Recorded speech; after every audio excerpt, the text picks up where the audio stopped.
You got the time? Whenever you're ready, yeah. Alright, so I'm Joe Hubbell, and this is my senior project. So I decided to ride 100 miles on a road bike to raise money for Wheels for Life. So my essential question was, how can I successfully raise money and awareness for Wheels for Life by riding my bike 100 miles? So I chose to ride 100 miles because I was really interested in road biking, and I thought it would be a great experience to try something new like that. So the Wheels for Life charity, they stood out to me because they give bikes to people in developing countries who need bikes to go to work and go to school. So Wheels for Life gives they give the mobility, the gift of mobility to people in need. And that really makes a difference in people's life, so they can earn money and they can get out of poverty. The founder of Wheels for Life is Hans Ray and his wife Carmen Ray. They founded Wheels for Life in 2005. Hans Ray is an ex-pro mountain biker from Germany. And it really stood out to me because I ride mountain bikes too, and that's what I really like doing.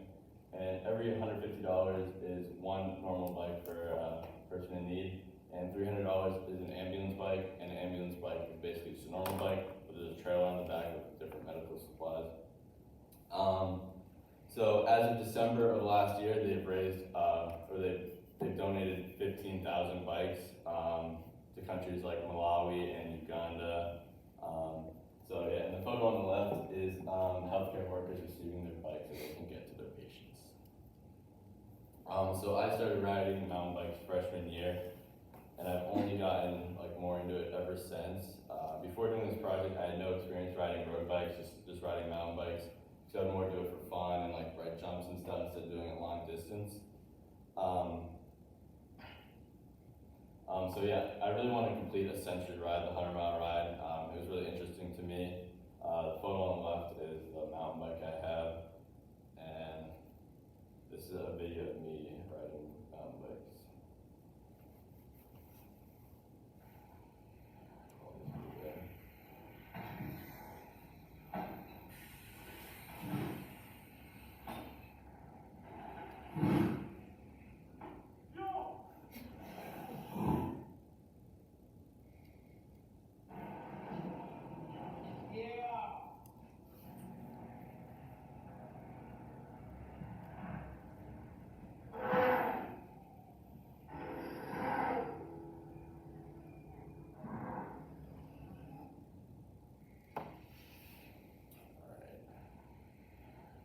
Again. Where's the cursor? You're gonna bring it all the way back, yeah. Alright, okay. So my goals for the project was mainly to raise money for Wheels for Life and spread awareness for the charity. I wanted to learn everything about road bikes and what it takes to ride them. Another big goal of mine was to complete the 100-mile ride, because I really didn't know if I could do it or not, but I ended up being able to do it. It's nothing like I've ever done before, and I really committed to it, and I want to do it because it was on my bucket list. So my mentor for this project was Tyler Paquin. He's a former Miller student. He left before high school. So he got me into riding mountain bikes, and he's a big influence on this project. He's been biking seriously for over 8 years now, and he works at 2 bike shops as a mechanic. Biking is a big part of his life, so it made him a good mentor for me. He also has a bunch of experience raising money because he did the Pan Mass Challenge, and he got to raise money for that. So research was a huge part of this project. I really didn't know anything about road bikes. I was just learning and getting into it. So I found articles like how to build your cycling endurance, and how to get started in road cycling on places like Cycling Weekly. Through research, I learned a lot, how to stay fueled during the ride and what I would need to do for training. And after doing a bunch of research, aerodynamics was a really big part of it. I didn't really know how much it was, but that's why they wear the skin tight, Lycra, and some people shave their legs too. So to fundraise for Wheels for Life, I started a GoFundMe, which made it simple for people to donate and easy for me to share it. The best way I found to spread the word was on Facebook. all I had to do was post like a couple links and people generously started donating. I ended up raising $545 for Wheels for Life, and I was very happy and thankful for that outcome. If I was to do it again, I would probably share it on more social media platforms because I definitely have the option to. To train for this ride, I spent 6 to 8 hours inside on the bike trainer for about 2 months. For the ride, I had to wear clipless pedal shoes, which are those. They're really stiff, and they have a little cleat on the bottom that connected those pedals right there. And so it makes it so you can like pull up on the pedals and push down, and the only way you get out, you have to like turn them sideways. That was new to me. It was definitely scary. I thought I was gonna fall over all the time. And they make the shoes really stiff, so all your power doesn't get lost in the flex of the shoe, and it stays with the bike. That's a bike trainer. So basically, how they work is you take off your rear axle on the bike, and you put the back of the bike on it, and you can start pedaling on there.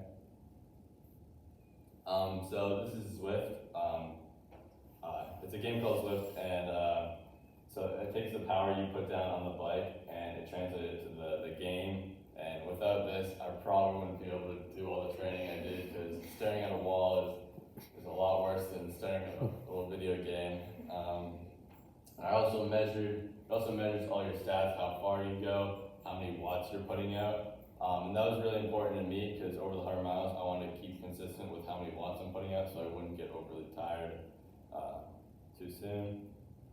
So one of the big decisions I had to make was planning a route.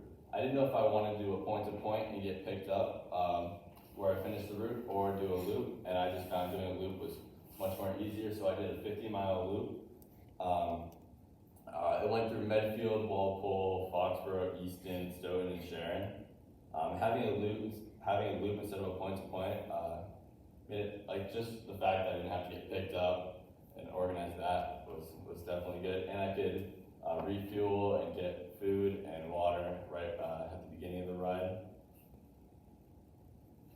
And so I decided to record the laps on Strava separately, the 2 different loops, so I could compare and contrast the data so I got from each one.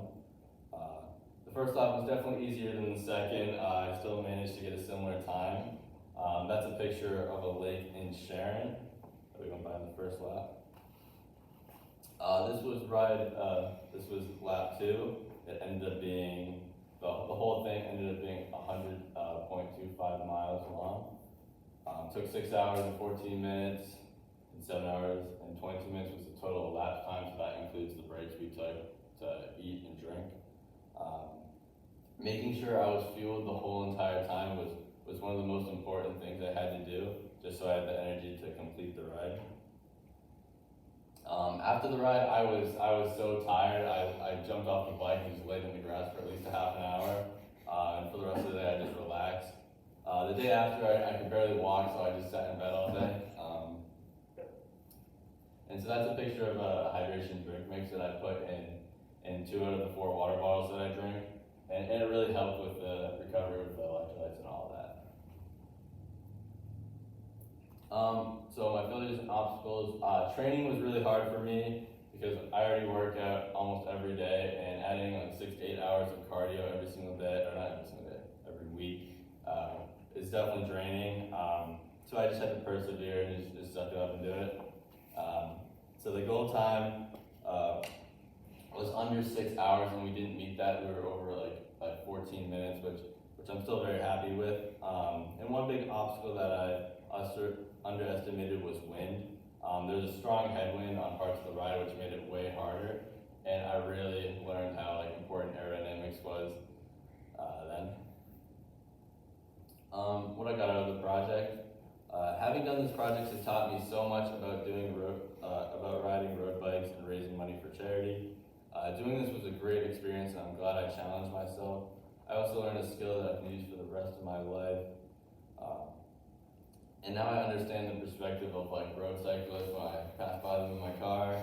I don't think I'll be continuing road biking right now, but I can definitely see myself later in life hopping back on the bike. My project aligns with the mission statement of the Mills High School because my senior project gave me an opportunity to learn something that's not traditionally taught, and it helped me strive for my greatest potential. My project was, academic, because I learned what it takes to ride 100 miles and how to effectively raise money. So for thank yous, I want to say thank you to Mr. Carter for all the feedback on my papers and helping me stay productive. I want to thank Tyler for helping me with everything, answering all the questions I had. I want to thank everyone who donated, and I want to thank